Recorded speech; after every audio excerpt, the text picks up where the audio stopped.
Hello guys, and welcome to your third Hibernate tutorial. So in this tutorial I will show you how we can retrieve records from a database using Hibernate. So I'm using the same project which I used in tutorial 1 and 2. So let's get going. So first of all, open your members class, which is our model class, which we map to our table in our database. And remember, in the last tutorial we only created a one constructor in this class with one argument. Now what we need to do is we will create another constructor which will be a zero argument constructor which won't take any arguments. So we add another constructor, public members, with no arguments, and in the body nothing. Don't add anything in the body as well. So that's all the changes we need to make in this members class. Now back to your managed bean class. So what we'll do is now we will retrieve the data from our database. So this is how our database looks like. We have a user database and it has one table, and table has 3 records. So we will retrieve the name from our database and display in our web browser. So how to do that? So as we will retrieve the name, we'll just type private string name, and now we will create a method. So public, we'll create a getter method for this name instance variable. So public string get name. Okay, and we will return name. So what else we will do in this method? What we'll do is we'll grab this session variable and create a session. So session equal to helper dot get session factory dot open session. Now we open a new session using this session factory get session factory a method which returns session factory object. We open a session assigned to session.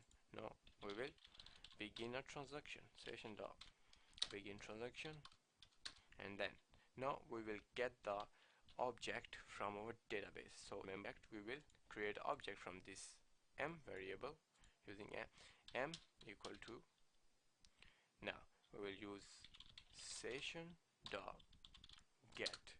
So first of all we need to give the class.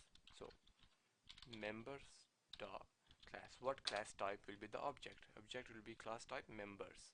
Okay, and which row do you want to retrieve? We want to retrieve the row with the ID of 1.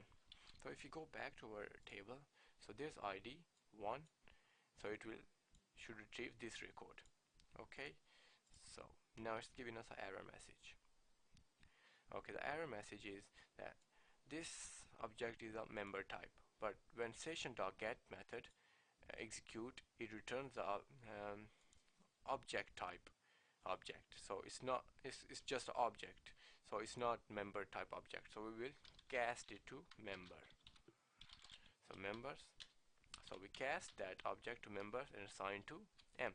Now m holds the user object with the ID and the name as its attribute. Now we will assign this variable string name equals to m.getName. So this dot name equals to m.getName. Okay, now m holds the first row of the database and it has the name Naveed. So this name should be assigned a value of Naveed, and we will return this value. And now we go to our index.xhtml where I created a simple form, and it has a one label, output label, and the value of the output label is data.name. So it will use this getter method to get the value of the name. So in output label it should display name, which is Naveed. So when we run our application, let's see if it's working.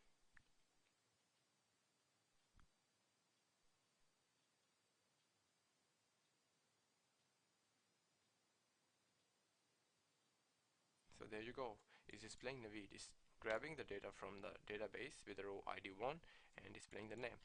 So what we'll do is let's grab another record. Let's grab Steve with ID of 5.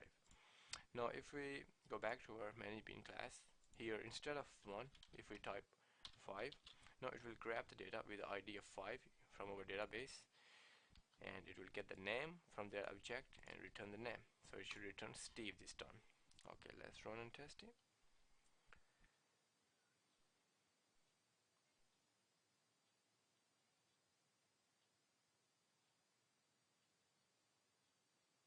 There you go. It grabs Steve and showing Steve on the in our web browser. So this is how you grab record from your database using session.get method, and then cast it to assign it to an object of relevant type, and then you can manipulate the object and extract the values wherever you want. So if you have any problem retrieving information from your database, so please drop me an email at creativeeditors@gmail.com, and I will get back to you.